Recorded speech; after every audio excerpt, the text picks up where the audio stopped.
When I was just a little kid, great grandmother Gussie lit 7 candles at our family dinner on Rosh Hashanah's Eve, Sneider, and then whispered a prayer over them. When great grandfather Louis blessed the wine, I watched my great grandmother. She was still looking at the candles. A tear fell down her cheek. She wiped it away quickly with her white lined napkin.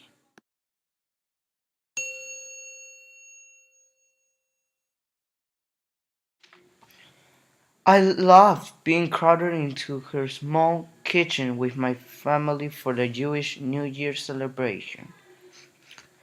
I loved the smell of her roasted chicken, sweet potatoes with fruit, and olive pudding. I loved seeing the honey cake on a plate ready for us to eat at the end of the meal. Mom said that just one bite would give us a sweet new year. Why does great grandmother light 7 candles? And why does she cry on such a happy night? I asked. My mom leaned over to me. Eli, she said, some things are too difficult to talk about.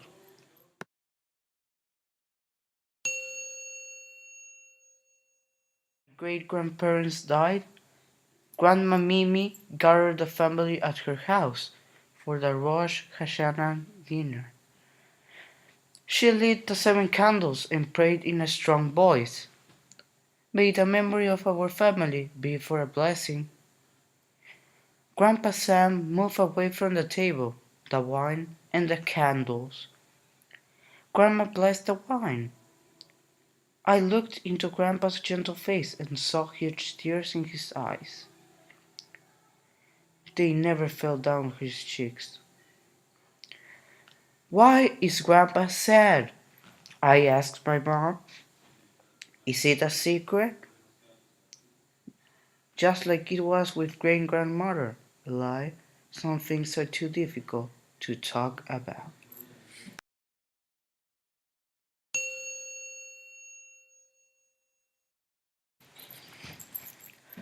I was excited the year my parents invited the family to our house for dinner on Rosh Hashanah's Eve. As Mom was placing the honey cake on the plate, I said, I hope that Grandma won't be sad tonight.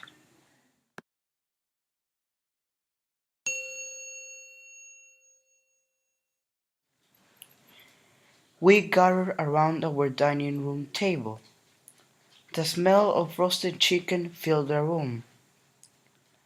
Mom lit the 7 candles and said, we light these candles to remember those in our family who are not with us. May their memory be for a blessing. I couldn't wait for my father to bless the wine, but when he began to speak, he sounded as if he might cry. I looked around the room. Again, Grandpa moved away from the table. My mom's eyes were closed and her hands were pressed together. Grandma put her hand on my shoulder and hugged me.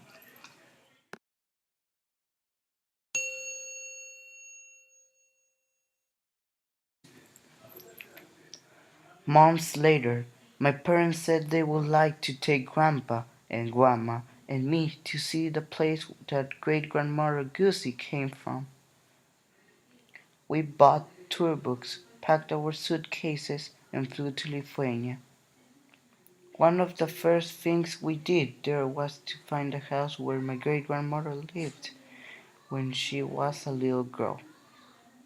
We even saw the lake in the center of the village where she swam with her brothers and sisters on summer days. We shopped in markets and I met Lithuanian kids. Even though we didn't speak the same language, we played games with the basketball I brought. We danced to folk music and ate food I never heard of. I even learned how to milk a cow.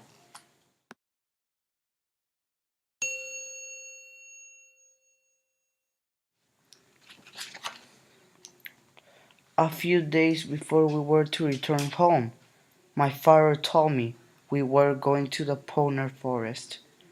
It is a place of remembrance, he said. Just the way he said it, I knew it must be important. Mom bought red roses before we left the city. She said that we would take them to honor people who had died.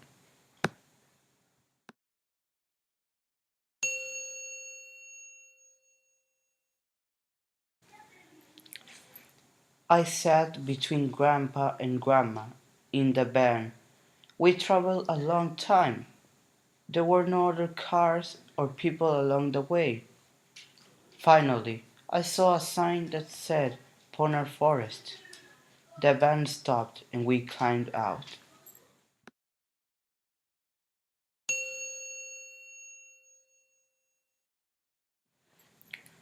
It was so quiet. The only sounds I heard were dogs barking in the distance. Mom's roses were the only color there. It's cold, I shivered. I climbed up a winding trail, further and further into the forest, crunching the snow with my feet.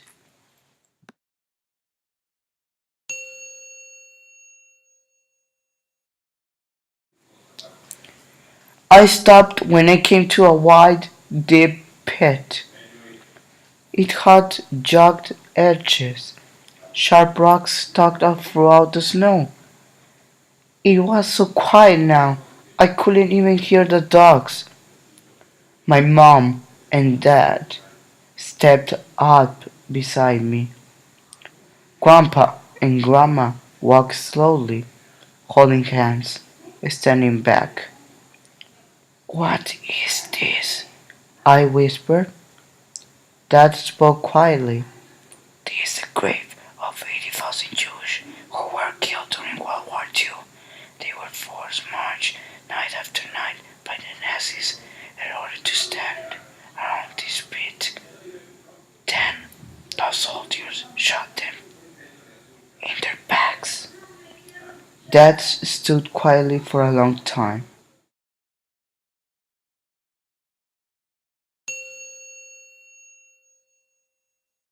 Somebody was hitting my chest. I waited. Dad continued, and then they fell into this pit. The next day their bodies were burned. He took a deep breath. Is that why we light 7 candles on Rosh Hashanah? I asked. Yes, Eli. That's how we honor their memory. He paused. Once when I was about your age, I asked my mother about her father and brothers and sisters. But she cried so much when she told me. Grandpa's voice got quiet. None of our family ever talks about what happened here. We stood looking into the pit for a long time.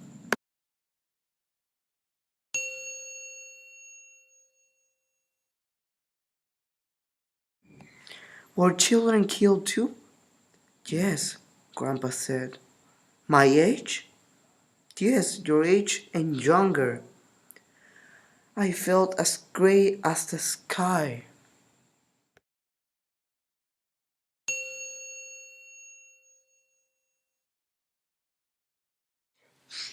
I walked to my mom, took 7 roses from her bouquet, and climbed down to the center of the pit. I made a small mound of snow and arranged the roses on it, just like great grandmother Goosey's 7 candles.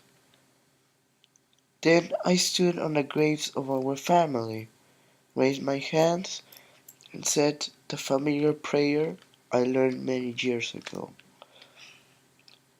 Hear, O Israel, the Lord our God, the Lord is one.